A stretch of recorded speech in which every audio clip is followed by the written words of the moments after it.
Bom dia, pessoal. Estamos em direto para mais uma edição das Conversas de Saúde. Vamos esperar pelo Guilherme que se junta a nós. Começámos um bocadinho com atraso. Olá, bom dia. Vamos tentar recuperar aquela que foi a emissão de quinta-feira, em que o Instagram não estava a colaborar connosco. Efetivamente, houve muitas lives que estavam a falhar nesse dia e, portanto, optámos por não prosseguir com a nossa entrevista e, portanto, transpô-la para hoje. O Guilherme já está 2 segundinhos para se juntar a nós. As conversas de saúde têm acontecido todos os dias, estamos mesmo na nossa reta final. Amanhã é o último episódio e cá está ele. Olá, Guilherme, bom dia. Bom dia. O Desculpem. Guilherme não tem parado porque tu acabaste de sair de uma reunião, agora mesmo. É verdade, é verdade. Daí o nosso pequeno atraso. Guilherme, estava aqui a dizer a quem nos segue que efetivamente na quinta-feira o Instagram não colaborou e, portanto, nós acabámos por interromper a nossa conversa e vamos retomá-la hoje, como praticamente do início, não é? Vamos lá. Portanto, queria-te perguntar, tu que és médico de saúde pública, estás muito ligado à Associação Nacional também de Saúde Pública, que tem feito um trabalho brilhante a nível da divulgação e do contributo para a literacia em saúde neste âmbito do Covid. Eu queria então que tu nos explicasses o que é isto da saúde pública, em primeiro lugar. Ok. Então, a saúde pública, antes de mais, é nós somos médicos especialistas em saúde pública, portanto é uma especialidade médica também. No entanto, a saúde pública é transversal e, portanto, define-se como, em traços muito leves, pegar nos recursos da comunidade e pô-los ao serviço da comunidade, nomeadamente de saúde, assume uma postura de uma definição de saúde bastante holística, portanto, bastante diferente daquela medicina curativa que existe, daquela questão de existe uma doença e nós curamos-la, e portanto nós entendemos a saúde, entendemos uma saúde e advogamos por uma noção de saúde um bocadinho mais a montante dos problemas, ou seja, preocupamos-nos com promover a saúde, com prevenir a doença e proteger a saúde. Portanto, traços largos são essas três grandes funções. Quer isto dizer que, antes de começarem os problemas de saúde, nós reconhecemos todos os determinantes. Sabemos que, por exemplo, a pobreza, o extrato social está associado a menor níveis de saúde e as populações têm níveis de saúde diferentes e nós procuramos estudar esses efeitos também para procurar aumentar o nível de saúde da população transversalmente. Portanto, a traços largos é um bocadinho isso. Nós dedicamos menos à pessoa e mais à comunidade e, portanto, acabamos por fazer um bocadinho de medicina populacional. Exato, portanto, vocês não se dedicam ao estudo de um indivíduo numa perspectiva individual, não é? Do indivíduo único, trabalham a nível de comunidade e então quase a nível macro, não é? Portanto, em termos de grandes populações, fazem uma avaliação muito mais generalista. E a saúde pública é provavelmente das especialidades que não eram tão faladas até há pouco tempo e neste momento é daquelas que se calhar poderá ser até das mais odiadas, porque vocês é que estão efetivamente na linha da frente daquilo que são pelo menos as recomendações que têm surgido. Sim, odiadas, bem, não diria odiadas, mas faladas, sim. Eu acho que uma das coisas em que parte daqueles três eixos que eu referi há pouco, esta questão da proteção da saúde faz com que nós nos especializemos de facto em estudar as chamadas emergências em saúde pública. As emergências em saúde pública são grandes efeitos, grandes acontecimentos que podem fazer perigar de facto a saúde da população como um todo e em grandes números, portanto com uma magnitude assinalável, como é este caso do Covid. Mas não só alterações climáticas, doenças emergentes como os vetores, portanto carraças, mosquitos, portanto tudo isso são coisas que a nossa especialidade acaba por se dedicar exatamente para conseguir estar envolvida na melhor proteção possível. E, portanto, isso envolve, nós estudamos no dia-a-dia, normalmente ninguém fala muito de nós, porque isto não aparece. Agora, quando vem uma coisa destas, evidentemente que nós, nesta altura, obviamente que surgimos, exatamente porque fazemos disto mais ou menos o dia-a-dia. Portanto, e o Covid acaba por não ser diferente. Portanto, nós estamos habituados, por exemplo, estudamos anualmente a questão da mortalidade com a gripe, medidas de saúde pública que podem ajudar a proteger a gripe, a questão da vacinação, etc. E, portanto, a questão do Covid acaba por ser, obviamente, inovadora, no sentido em que há muitas coisas que não temos vacina, não temos tratamento específico ainda, mas tudo isto nos faz aplicar as mesmas medidas de saúde pública, também chamadas não farmacológicas, portanto, não medicamentosas, para conseguir prevenir o impacto destas emergências. Certo. Pessoalmente falando, eu tinha muita curiosidade em falar contigo, porque tu realmente és das especialidades que nos vão trazer uma melhor luz daquilo que se está a passar, que vocês efetivamente têm uma perspectiva muito de fora, não é? Nós que somos clínicos estamos mais a lidar com a situação ali pontualmente de casos que nos vão entrando na urgência, mas vocês é que efetivamente têm uma visão multidisciplinar e de várias situações que estão a acontecer, quer a nível nacional, quer a nível internacional. A nossa entrevista na quinta-feira, infelizmente, quando falhou, para mim deu-me o dobro do trabalho, porque vocês também são a especialidade que lida com os números. Portanto, eu própria que tive que estar a rever tudo o que eram os boletins epidemiológicos dos últimos 2 dias, vocês então têm tido uma sobrecarga de trabalho avassaladora desde dezembro, praticamente, que foi o início da epidemia.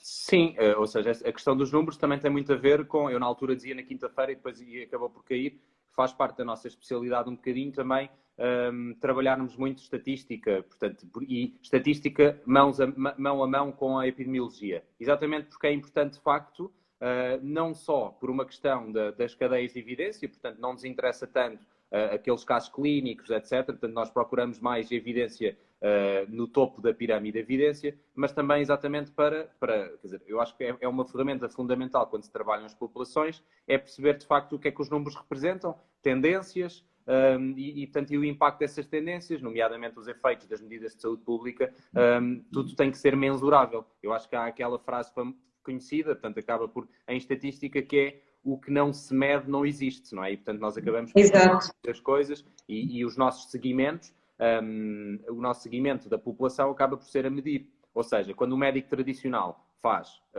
a avaliação, faz o diagnóstico e faz o tratamento e seguimento, nós acabamos por fazer a mesma coisa a nível populacional e usamos para isso ferramentas de coleção de informação a nível macro. Portanto, determinamos o problema, aplicamos as medidas de saúde pública e depois o seguimento envolve perceber exatamente em que é que isto tem tido impacto. Claro.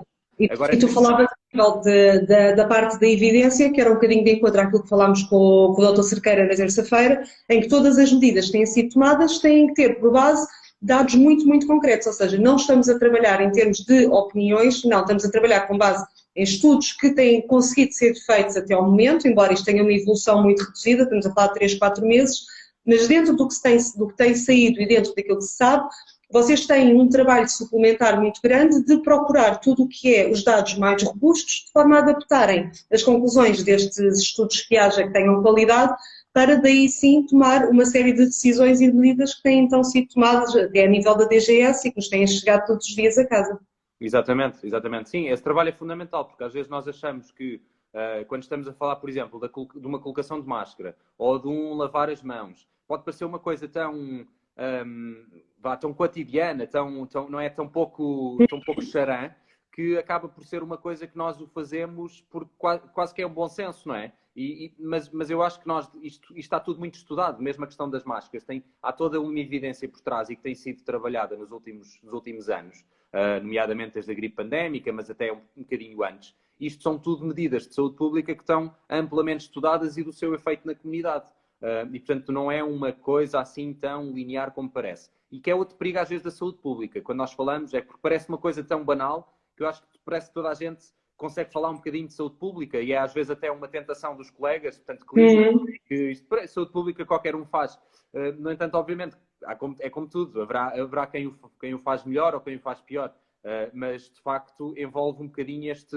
Não é só matemática, não é? Não podemos ter só opiniões de matemáticos, temos de ter uma opinião matemática com epidemiologia e com uma série de conceitos médicos por trás. Exatamente, é fundamental percebermos o organismo, portanto, o organismo e as maneiras como eles se relacionam biologicamente, muda as regras matemáticas. Portanto, isto não são só números. Portanto, eu vejo com alguma...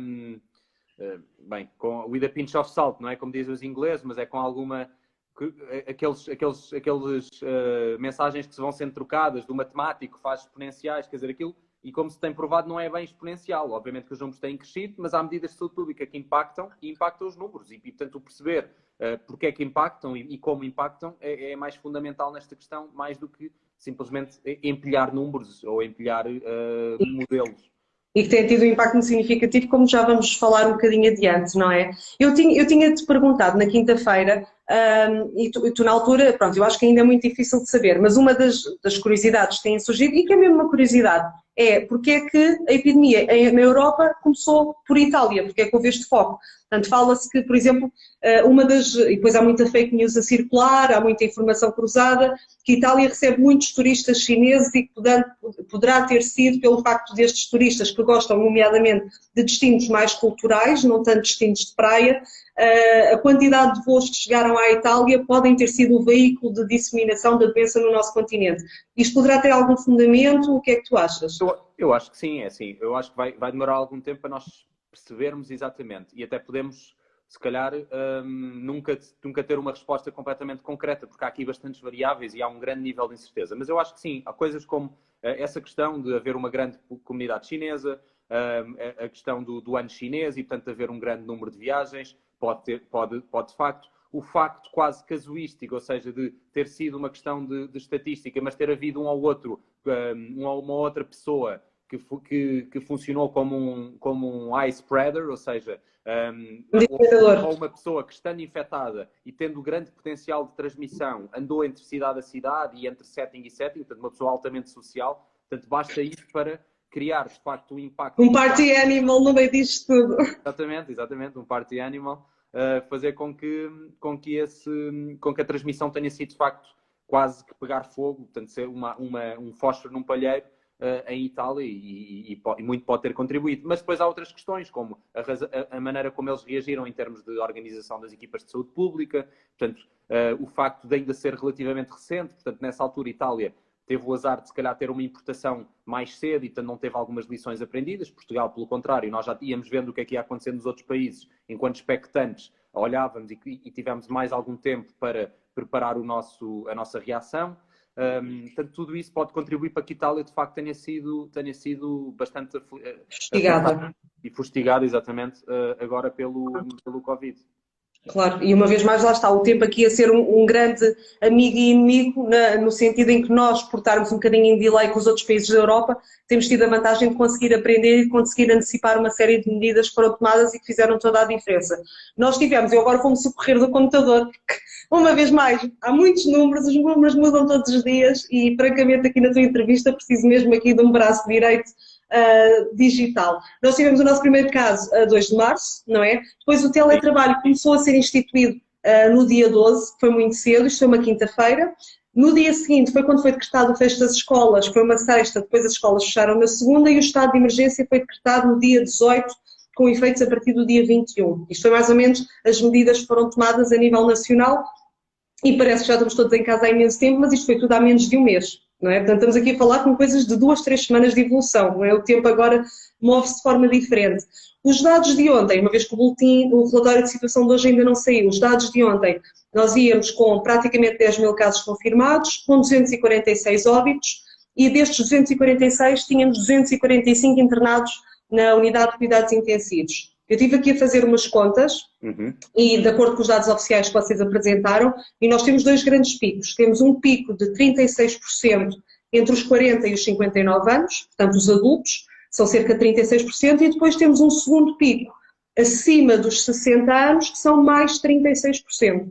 E é esta franja acima dos 60, nomeadamente acima dos 65, que é considerado o grupo de risco, porque são estes os potenciais casos que podem vir a dar problemas nos internamentos, não é? Portanto, segundo aquilo que nós conhecemos da progressão da infecção, cerca de 5% serão casos graves, não é? 15 a 20 serão os moderados e depois os 5% serão os graves, o que significa que se nós pegarmos nesta amostra dos números que temos ontem e se 36% se quase 36% exatamente deste grupo, se tivermos 600 casos moderados a graves, já temos uma sobrecarga muito grande dos serviços de saúde. É verdade. Sim, e não nos podemos esquecer, depois há outros números que não são, que são um bocadinho mais preocupantes, no sentido que nós esses números que avançamos, ou seja, que têm sido avançados, exatamente de estudos que são feitos noutras populações, representam o impacto desta epidemia, tanto do Covid, na estrutura etária que eles têm. Ou seja, nós, Portugal, sabemos que somos um país bastante envelhecido. E, portanto, somos mesmo dos países mais envelhecidos da Europa. Penso que estamos no top 3. Quer isso dizer que o impacto expectável desta doença e sendo, como disseste muito bem, um fator de risco, ou a magnitude, a maneira como impacta a população com mais de 65 anos, com um prognóstico bastante mais reduzido, portanto, uma taxa de letalidade é superior a 10% nesse grupo, coisa que começa a decrescer nos restantes grupos até ser cerca de 2,5% para a restante população, portanto, como um todo. Mas isso é expectável, portanto, esses dados indicam-nos que poderemos, em Portugal, assistir não só a uma taxa de letalidade maior, porque impacta mais esses grupos, mas também a números um bocadinho mais feios nesse sentido. Em relação depois à população afetada, e que parece ser ainda... nós podemos fazer aqui duas leituras. A primeira, que é a epidemia a afetar a população geral, e, portanto, esses adultos, como apontaste bem, portanto, a taxa de ataque nessa população acaba por ficar naquela população que continua a trabalhar e provavelmente ainda se tem mexido e se calhar inicialmente não aceitou bem as recomendações e, portanto, continuava a fazer alguns exercícios de socialização. E depois vemos também nas idades mais elevadas e que tem sido muito aqueles lares que já começam a aparecer alguns casos que resultam acaba por ser um ambientes fechados e bastante perigosos, em que se há um idoso que acaba por ter o Covid e não é logo identificado, acaba por espalhar ao restante instituição e, portanto, se tivermos um conjunto de 4 ou 5 surtos destes em várias instituições espalhadas pelo país, isto vai logo impactar nos números globais e vamos ter números elevados nessa faixa etária. E, portanto, isso pode estar justificado exatamente por estes fenómenos. E depois também temos algo que nos preocupa e bastante perigoso, e que é, em Portugal, os recursos humanos, não só na saúde, mas também nas entidades sociais, nas instituições sociais, normalmente fazem duplos turnos, triplos turnos, trabalham aqui, trabalham ali, exatamente para procurar condições de vida boas e, portanto, acabam por funcionar como meio de transmissão. E, portanto, eu estou a trabalhar num sítio que por acaso teve um caso e levo para a instituição, para outra instituição onde estou a trabalhar, e depois acaba por haver esse fator de disseminação e que é muito difícil e que não tem uma solução na realidade fácil, porque nós não podemos simplesmente fechar as instituições que estão carentes e estão necessárias, portanto, e na verdade não temos recursos humanos suficientes. Isso é um problema grave. Exato. Pois, porque lá está, e uma vez mais, o facto de conhecermos a epidemiologia permite-nos antever, de certa forma, de que modo é que as coisas podem complicar ou não. E, efetivamente, nós a semana passada, nos últimos 7, 10 dias, cá em Portugal, estávamos com uma taxa de crescimento de 20% ao dia e, efetivamente, agora já começámos a entrar numa onda de estabilidade na última semana, com cerca de 9% de casos registrados ao dia. Ou seja, estamos, se calhar, provavelmente, a entrar então na nossa fase de platô e de aplanar da curva, não é? Sim, o que sabemos é que aquelas medidas que foram, e que fizeste muito bem um resumo daquelas medidas de saúde pública que foram implementadas desde o fecho das escolas até ao início de teletrabalho, até às medidas de emergência, tudo isso começa agora a notar-se e já se tem notado de facto nos últimos dias. E o que conseguimos é a desacelerar portanto, o R efetivo, ou seja, o potencial de propagação da epidemia, conseguimos descer para o aproximar de 1. Quer isto dizer que continuamos a ter aumento de casos, era expectável, porque o R continua acima do tal 1, mas esse crescimento já não se dá de forma tão acentuada, ou seja, de facto conseguimos, e parece, os números indicam-nos que conseguimos de facto desacelerar esse crescimento. E isso é fundamental, mas é fundamental também as pessoas perceberem que não é por isso que podemos agora já abrir tudo e voltar à nossa vida normal, até porque o normal, a partir daqui, vai ser bastante diferente, faço eu essa previsão. Portanto, parece-me que não haverá um antes e um depois em que voltamos completamente ao antes, vai haver de facto uma adaptação daquilo que vai ser a nossa vida, pelo menos durante os próximos meses. E é importante que as pessoas percebam isso. Estas medidas parecem de facto estar a ter impacto, pode ainda não ser suficiente, porque o nosso sistema de saúde também tem um limiar a partir do qual é bastante frágil. Eu penso que isto já começa a ser do conhecimento geral. Nenhum sistema de saúde, por muito bem preparado que esteja, conseguiria aguentar uma avalanche, e daí a importância destas medidas da comunidade e das tais medidas que todos nós podemos fazer. Os nossos colegas a nível hospitalar, durante toda a semana, disseram precisamente isso, que os sistemas ainda não estão sobrecarregados, mas efetivamente, se nós passarmos de uma confirmação, imaginemos, das pessoas que estão internadas em cuidados intensivos de 250 para os tais 600 e tal, quer dizer, isto é um triplicar de números que terá consequências muito graves. E efetivamente, este aplanar da curva é então diretamente resultado das medidas que vocês tomaram e das recomendações que foram lançadas há 2 semanas atrás, 3 semanas atrás, e que agora, com a colaboração da população, dentro daqueles que têm ficado em casa e que têm cumprido, efetivamente estamos a conseguir levar ao aplanar e prevê-se então que, se as coisas não correrem mal, a situação estabilize agora então nestas percentagens. Sim, vamos, será, sim, ou seja, é o que nós esperamos. Esperamos de facto que isto leve ao tal aplanar.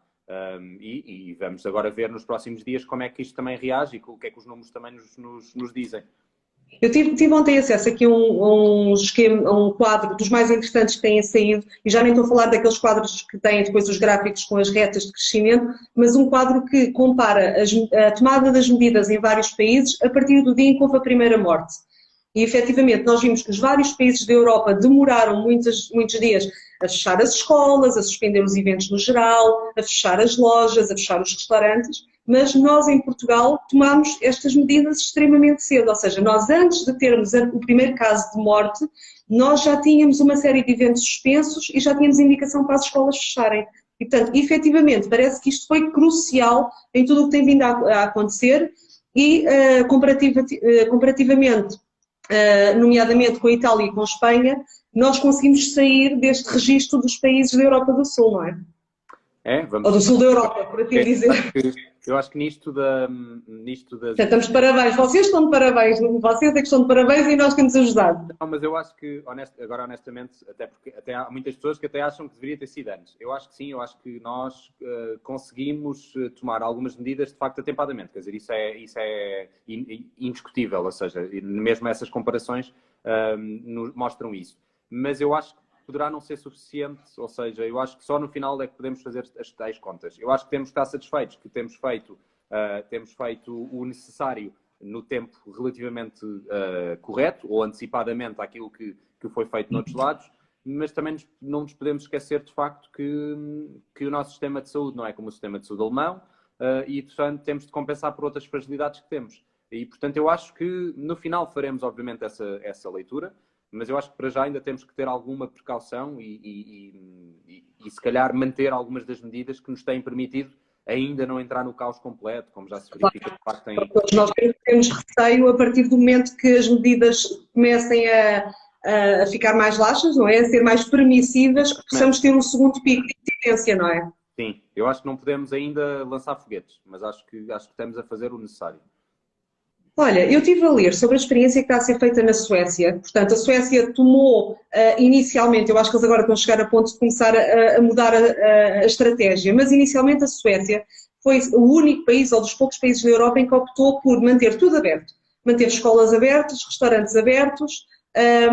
Isto consegue explicar um bocadinho qual foi a ideia, isto é na perspectiva de se criar uma imunidade de grupo, porque é que tiveram uma medida tão diferente do resto dos países? A Suécia é um país engraçado e é uma experiência engraçada e isso depois acaba por ser bastante interessante por comparar de facto a implementação das medidas nos diversos países e é algo que tem muito a ver com a saúde pública, que é como é que as comunidades implementam as suas próprias medidas. Por isto o conhecimento acaba por ser transversal, nós sabemos, e as maiores revistas médicas inclusive abriram este conhecimento e portanto têm hoje em dia artigos abertos sobre quase tudo. Agora os países, a maneira como implementam é de facto bastante diferente e portanto e tem muito a ver com a heterogeneidade e com esta própria conhecimento sociológico e antropológico das próprias comunidades. O que a Suécia parece assumir e eu confesso que estou curioso quanto aos resultados e parece-me que eles não se vão dar assim tão mal. É que eles, por natureza, já são países frios. Ou seja, eles não são tão sociais e tão quentes, salvo seja como nós. Ou seja, estás a falar em termos sociais, não é? De relação entre as pessoas. Eles encaram exatamente, eles encaram que já são socialmente distantes. Metade da população vive sozinha. Eles não se costumam... portanto, eles já têm uma grande prática de teletrabalho, já têm práticas de não se cumprimentar, portanto, nos seus afetos sociais, eles já são A afetividade não é tão próxima, não é? Exato, e portanto, no fundo, eles, o risco aqui é achar que a maneira como eles já são já representa uma proteção em relação àquilo que é os meios de transmissão do Covid. Portanto, eles assumem que a sociedade já está preparada ou já faz aquelas medidas que nós, em Portugal, estamos a tentar implementar. Porque depois entra também isto em questão, que é, nós estamos menos habituados, algo que nós agora recomendamos vai contra a nossa maneira de ser. E isso é mais difícil, evidentemente, de implementar por alguém que já se comporta assim. E a tal fadiga de intervenção, portanto, que é o termo que classifica o que é quando nós tentamos aplicar medidas e que são exaustivas e que mudam a nossa maneira de ser, e portanto nós temos um limiar pelo qual começamos a ficar cansados e começamos a desdramatizar e começamos a refazer os nossos comportamentos habituais. E portanto eles são um bocadinho menos, eles são um bocadinho mais imunes a essa fadiga, porque aquilo que é suposto ser as recomendações, eles já o fazem. E, portanto, obviamente que depois o segundo ponto é, eles também acredito que confiem também um bocadinho no seu sistema de saúde e acreditam que os poucos casos que vão tendo poderão dar resposta atempada. Ser acompanhados. Sendo que as medidas, só para completar também o ponto há pouco, é que eles fizeram algumas mudanças. Portanto, eles implementam medidas, nomeadamente restrição de socialização em esplanadas, etc. Parecem-nos, aos nossos olhos, que são menos restritivas que Portugal, mas exatamente por aquilo que estava a dizer até aqui. Uhum. E depois temos outra, tu estavas a falar na questão da importância dos sistemas de saúde, temos o novo grande problema a nível mundial chamado Estados Unidos, em que tem uma dificuldade acrescida que é o sistema de saúde não dá cobertura à maior parte das pessoas, não é? Portanto, provavelmente daquilo que se tem visto e até em termos numéricos, os Estados Unidos estão provavelmente a transformar-se num novo foco pandémico com a maior taxa de crescimento a nível de novos casos e com uma mortalidade, quer dizer, uma mortalidade não, mas um número de óbitos registados também em crescendo. Sim, os Estados Unidos, nós primeiro também não nos podemos esquecer que os Estados Unidos, em termos numéricos, são quase como se fosse uma Europa, não é? Ou mais. E, portanto, eles representam quase por si só um continente. Portanto, em termos de números, nós vamos esperar um aumento muito maior do que aquilo que se vê individualmente, ou quando comparamos entre países, temos que nos lembrar dessa magnitude brutal. Mas depois os Estados Unidos têm, e como disseste e bem, estas desigualdades brutais, não só a questão de serem Estados e, portanto, darem respostas quase em Estados diferentes, apesar da saúde pública deles ser relativamente bem organizada, portanto, tem o CDC, portanto, o Centers for Disease Control and Prevention, e que são extremamente organizados, quer dizer, eu tenho inveja, salvo seja, dessa organização. Sim, organizações excelentes, ainda assim. Mas depois o sistema de saúde, de facto, tem essas disparidades. Portanto, pessoas que não vão ter seguros, pessoas que não vão ter acesso, e isso pode, de facto, criar grandes... um grande descontrole. E isso é, de facto, preocupante, que os Estados Unidos fiquem, de facto, um foco da pandemia, no fundo. Mas... Sim. E curioso tu tocares no aspecto do CDC, porque efetivamente nós temos guiado por muitas indicações também do CDC desde que a situação começou. Ainda ontem, pelo menos eu li ontem, creio que é uma publicação de 3 de abril, a questão das máscaras, que é algo que as pessoas têm perguntado muito lá em casa. Neste momento, o que o CDC já fala é população geral, um pedaço de tecido e guardarem as máscaras cirúrgicas para aquilo que é a população, tanto os profissionais de saúde, os cuidadores de doentes Covid positivos e, efetivamente, os infectados, não é? Portanto, tem vindo muitas recomendações ao de cima, neste momento a OMS, a própria DGS, agora o CDC, a dizer efetivamente para as pessoas porem um pano a nível do nariz e da boca. Podes, claramente, tu que tens alguma credibilidade no meio, explicar para mim, que já tenho dúvidas, e lá para casa, em que ponto é que estamos em relação às máscaras? Não, assim, é uma questão que tem sido, então, nos últimos tempos, tem sido bastante levantada, nomeadamente com experiências como a República Checa, ou mesmo as experiências feitas nos países asiáticos e que já têm, por si só, os hábitos de utilizar as máscaras. parece, no mundo ocidental, começar a haver uma inflexão daquilo que têm sido as recomendações. Exatamente porque, e fazendo o colar com algumas coisas que eu tinha dito até aqui, que é aquela questão da evidência, de facto não há evidência que, ou pelo menos não há evidência robusta, até hoje, que a recomendação de utilização de máscaras para toda a comunidade representem ganhos. Porquê? Porque há pessoas que naturalmente não estão ainda educadas para a utilização correta da máscara. E, portanto, a única evidência que existe é que a máscara, em conjugação, portanto, em sinergia, e isto é bastante importante, em sinergia com as outras recomendações, nomeadamente a etiqueta respiratória, nomeadamente a higienização das mãos, a boa colocação da máscara, tudo isto parece ter ganhos. E, portanto, essa é a evidência que existe. Depois, existe, evidentemente, o princípio da precaução, que é algo também que é importante utilizar, que é nós sabermos que, com a utilização de uma máscara, numa sala, poderá haver uma barreira física exatamente de limitar esse potencial de transmissão.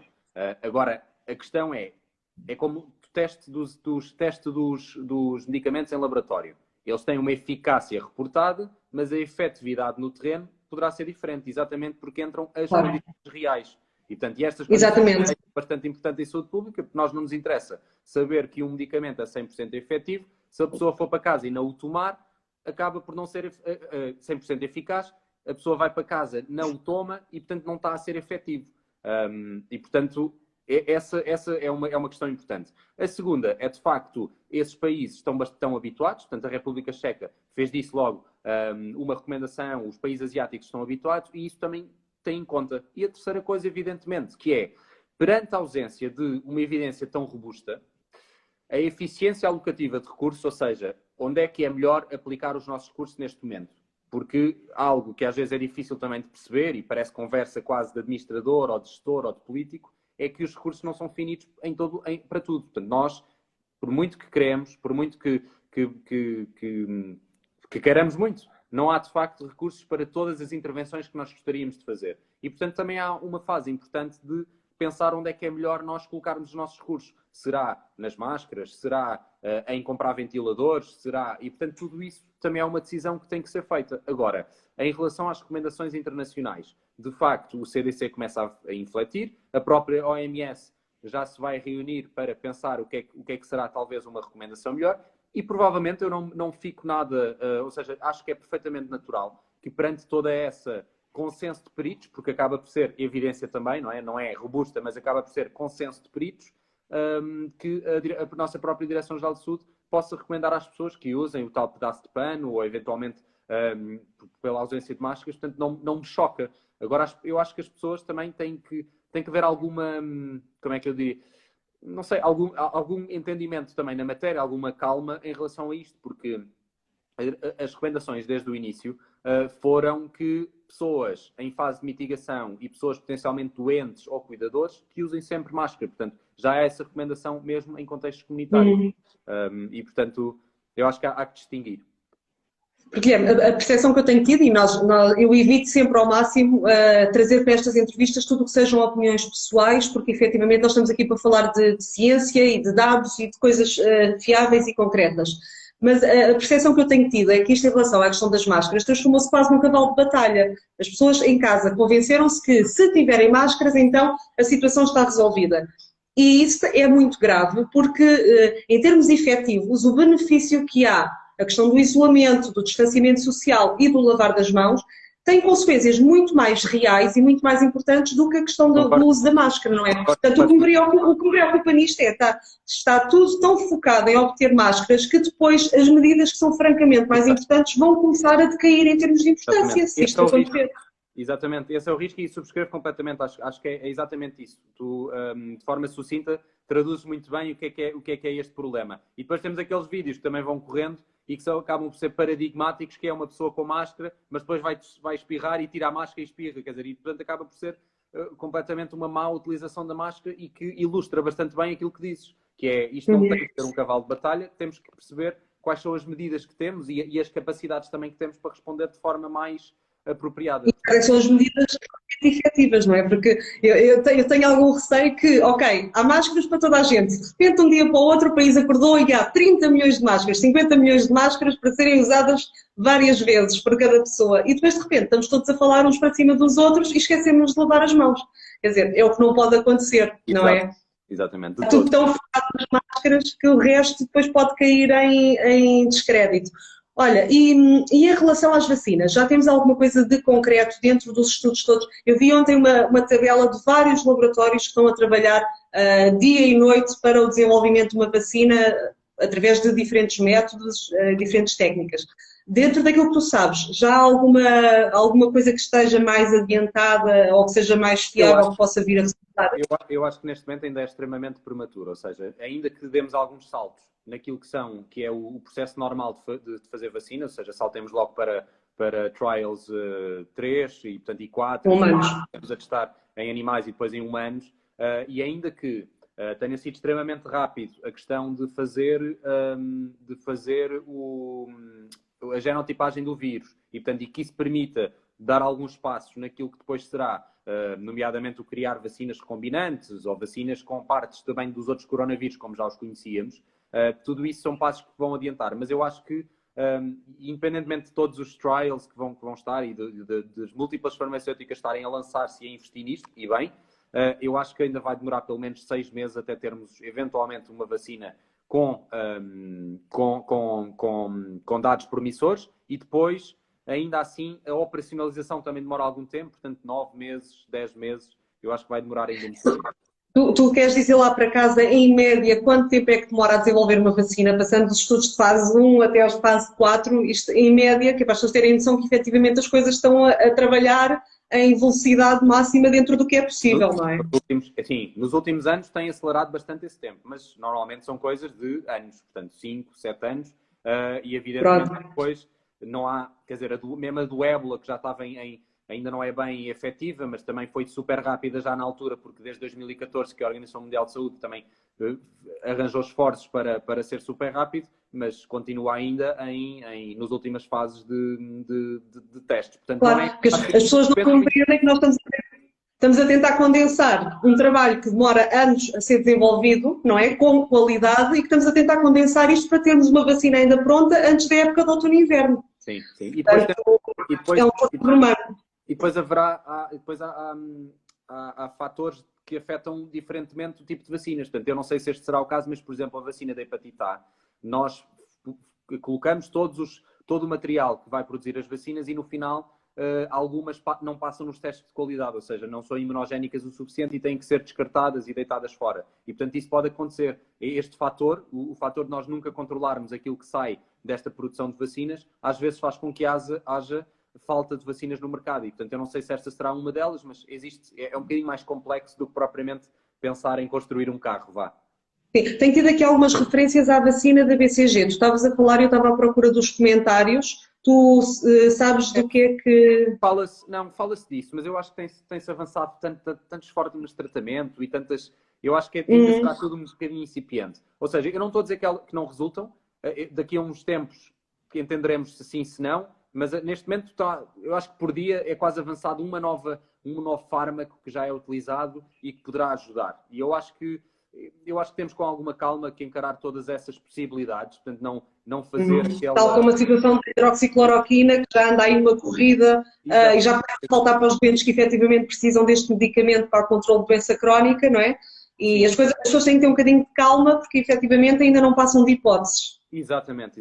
Isso é a mensagem importante. Não passam mesmo de hipótese. Eu no outro dia enviaram-me um link no WhatsApp a dizer descoberta, vacina para... Mas depois uma pessoa abre e diz está em teste. Quer dizer, é só mais uma. Ou seja, não... Os títulos, não é? O problema das fake news e dos títulos. Exatamente. Olha, e Tiago, nós duplicámos finalmente bastante o número de testes que estavam a ser feitos. A semana passada estávamos com cerca de 2.000 testes por dia, agora passámos para praticamente 7.000 testes.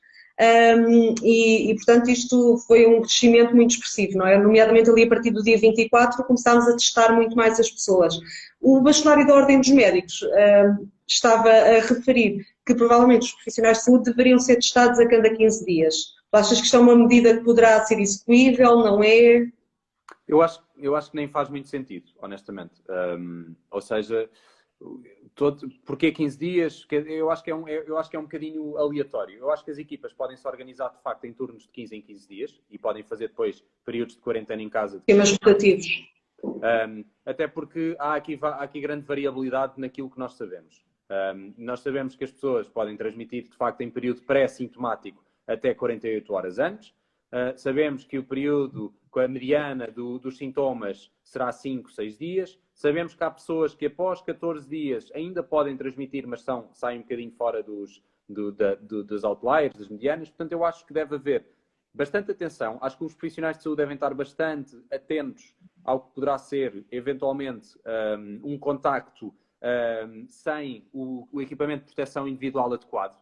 Acho que deve-se continuar a fazer investigação de surtos, independentemente nas unidades de saúde. Deve-se perceber quando é que houve um contacto de um profissional que não estava devidamente protegido. E, nesse caso, o profissional tem que, obrigatoriamente, fazer quarentena. Eventualmente, fazer um teste ao 7º, 8º dia, porque cai ali na mediana do aparecimento de sintomas. E, se for negativo, poderá, eventualmente, ir para trabalhar com máscara. Mas temos que nos lembrar também que, primeiro, há imensos falsos negativos nos testes. E, portanto, isso é claramente uma debilidade. E depois há este sentimento de proteção que é, eu fiz um teste, deu negativo, está tudo bem, não vou usar máscara, não vou fazer mais nada, e até poderá estar num período de contagiosidade. E, portanto, há aqui vários fatores que temos que ter muito cautelosos quando falamos de testar. Quer dizer, agora, mesmo para os lares, saiu agora uma legislação que vai testar todos os profissionais. Acho que temos que usar os testes com as capacidades que eles nos dão e com o mais adequados possível à situação. E fazer uma avaliação de risco específica para cada situação em concreto. Perceber o risco, devemos ou não testar. Um dos participantes diz aqui que os serviços não têm capacidade para metade das equipas fazerem quarentena. E tem razão, e isto é um problema. Portanto, é um problema, claro, de recursos humanos. Eu dizia há pouco também aquela questão dos lares. E vai ser igual. E, portanto, isto vai ser dos nossos maiores problemas. E, portanto, temos que ser muito específicos. Vamos ter que ser muito específicos na avaliação de risco e quem deve ser testado e em condição. Temos aqui uma pergunta sobre os falsos negativos. Falsos negativos é basicamente quando nós fazemos um teste e a pessoa até está infectada, portanto é um caso positivo de doença, mas o teste não diagnostica e, portanto, não dá negativo, ou seja, transmite uma falsa sensação que a pessoa está saudável e efetivamente não está, é portadora e está infectada. Aqui só para responder lá para casa. Eu própria tenho uma questão clínica que resulta aqui da leitura das normas e que ainda não percebi, e, por favor, ajuda-me, que nós temos a indicação para testar um caso positivo ao 10º dia após o surgimento dos sintomas e ao 14º dia, ao 14º dia. E se tivermos estes 2 testes negativos, a pessoa é considerada curada. Eu penso que a norma diz entre o 10º e o 14º, sim, após aparecer. É o 10º, sim. Mas são 2 testes, têm que ser 2 testes negativos, não é? Sim, com diferença de 24 horas. Aí o objetivo é, de facto, testar o profissional após o período em que já se assume que está no final da doença, portanto, e aquilo que a literatura nos vai dizendo, que já poderá não estar transmissível, e, portanto, ter os 2 testes, portanto, o primeiro e o segundo com 24 horas de diferença, para, de facto, já não for transmissível, poder voltar a trabalhar. Portanto, isso Pronto, exatamente, era aí que eu queria chegar. Estes valores traduzem que a pessoa em questão já não é contagiosa. Exatamente, é o objetivo. Exatamente. É o que se assume como está a haver contágio. Sim, e sabemos que há outliers, ou seja, pessoas que saem dessa média, como acontece na maioria das pessoas, e que 3 semanas, um mês depois, continuam a testar positivo. Mas nesse caso, recomenda-se que a pessoa se mantenha em quarentena. Claro. Já se sabe alguma coisa sobre a possibilidade do vírus ser excretado de outras formas, sempre a nível das fezes, etc.? Já há alguns dados concretos em relação a isso ou continua com uma transmissão apenas por gotículas e aerossóis? Não, nós parecemos, a transmissão será muito... nós sabemos que é um dos meios onde foi detectada a carga viral, ou seja, as fezes poderão, de facto, excretar carga viral. Agora, vamos imaginar que dificilmente este será um veículo de transmissão nesta lógica, não é? Poderá, eventualmente, converter-se numa via de transmissão fecal-oral, mas é muito difícil e em casos bastante concretos. Voltamos a lavar as mãos. Voltamos a lavar as mãos, especialmente se estivermos a cuidar de crianças, eventualmente, que foram infectadas. Voltamos a pensar também que num país desenvolvido nós temos os nossos esgotos são tratados, portanto, com cloro, etc. E, portanto, sabemos que tudo isso será logo um mecanismo de desinfecção e que evita com que isso se converta, de facto, num meio de transmissão do vírus eficiente. Portanto, é assim um bocadinho... Ok, portanto, lá está. Voltarmos aos cuidados recomendados desde o início. E diz? Não, por isso é que continuamos a falar quase só formalmente, embora se reconheça que o vírus possa, de facto, estar presente nesses meios, continuamos formalmente a falar nas vias diretas e indiretas. Portanto, e essa... Claro. Olha, antes de... tinha aqui uma última pergunta para ti antes de terminarmos, que era relativamente ainda na onda dos testes, à questão da imunidade. Já se sabe alguma coisa sobre se uma pessoa infectada terá ficado imune? Qual será a duração desta imunidade? Finalmente começou-se a falar na disponibilidade dos testes serológicos também cá em Portugal, não é? Portanto, as pesquisas dos anticorpos. Isto para dizer que uma linguagem mais simples lá para casa, neste momento o teste que existe diz-nos se a pessoa está infectada ou se não está. Portanto, é um sim ou um não. E os testes serológicos, basicamente, o que nos vão dizer é se a pessoa infectada se ainda está protegida a longo, médio, longo prazo para uma potencial infecção a posteriori. Portanto, estamos a falar de dois tipos de testes completamente diferentes, não é? Portanto, dentro destes testes da imunidade, da proteção a médio e longo prazo, o que é que se sabe? O que é que nos podes dizer? O que eu tenho lido em relação a isso é que parece, de facto, dar alguma imunidade e tudo aponta para que seja uma imunidade de médio e curto prazo. Ou seja, quer isto dizer 3 anos, 5 anos, eu penso que isso é que os cientistas têm avançado. Mas, obviamente, sem grandes certezas ainda. Portanto, parece, de facto, dar imunidade. Isso será uma boa notícia. E essa imunidade será mais duradoura do que apenas uma época. Ou seja, não temos que fazer a vacina anualmente como a vacina da gripe, não é? Poderá ser um bocadinho mais duradoura que isso. Mas ainda não há nada... Em termos práticos, o que isto traduz em termos de consequências é que uma pessoa que tivesse uma imunidade criada já não seria alvo de contágio em 2, 3, 4 anos, não é? Exatamente. Okay. Portanto, isso é boas notícias. Guilherme, olha, muito obrigada. Acho que foi excelente. Passámos aqui por imensa coisa. Eu própria tive a oportunidade de tirar dúvidas, portanto foi ótimo, foi super completo. Aliás, até estendemos um bocadinho a tua emissão. Eu queria só dizer lá para casa que os vídeos vão todos ficar disponíveis no site consultadoviajanteonline.pt, assim que terminemos as sessões, temos amanhã a última ao meio-dia, com o pediatra. E da tua parte, Guilherme, tu que tens aqui uma vez mais grande credibilidade no assunto, a mensagem lá para casa para seguirmos as indicações. Sim, é isso mesmo, ou seja, eu acho que entendam que estas medidas de saúde pública são tomadas por todos, eu acho que é mesmo, termino como comecei, que é dizer, explicar que estas medidas de saúde pública cabem à comunidade toda, não nos cabe só a nós profissionais de saúde, e portanto estamos todos juntos para tentar proteger não só a comunidade, mas também o próprio sistema de saúde e os profissionais que nele trabalham, porque o nosso objetivo é evitar com que chegue e que fique apenas dependente dos profissionais de saúde. E portanto estamos todos juntos. Por isso é que se diz que cada pessoa tem que ser um agente de saúde pública, não é? Exatamente, era isso que eu ia dizer. Eu termino com aquele catchphrase bem da Direção-Geral da Saúde, que é somos todos agentes, ou devemos ser todos agentes de saúde pública. Pronto, muito obrigada, Duarte, uma vez mais. Portanto, lá em casa continuem a manter o distanciamento, não é? Continuem a lavar as mãos e vamos ver em relação à questão das máscaras, então o que é que os próximos dias os consensos nos vão dizer e que recomendações vamos tendo. Olha, ótimo trabalho. Continua, eu sei que os tempos têm sido complicados, então obrigada por ter estado aqui presente connosco. Tá? Obrigada. E nós voltamos a ver-nos então amanhã. Obrigada uma vez mais, Guilherme. Amanhã ao meio-dia para a última emissão dos Conversas de Saúde, então com o pediatra Hugo Rodrigues. Ele tem um blog chamado Pediatria para Todos, tem um site no Instagram também, uma página do Instagram muito bem desenvolvida, com muito conteúdo que vos convido a visitar, e encontramos-nos então amanhã e obrigada.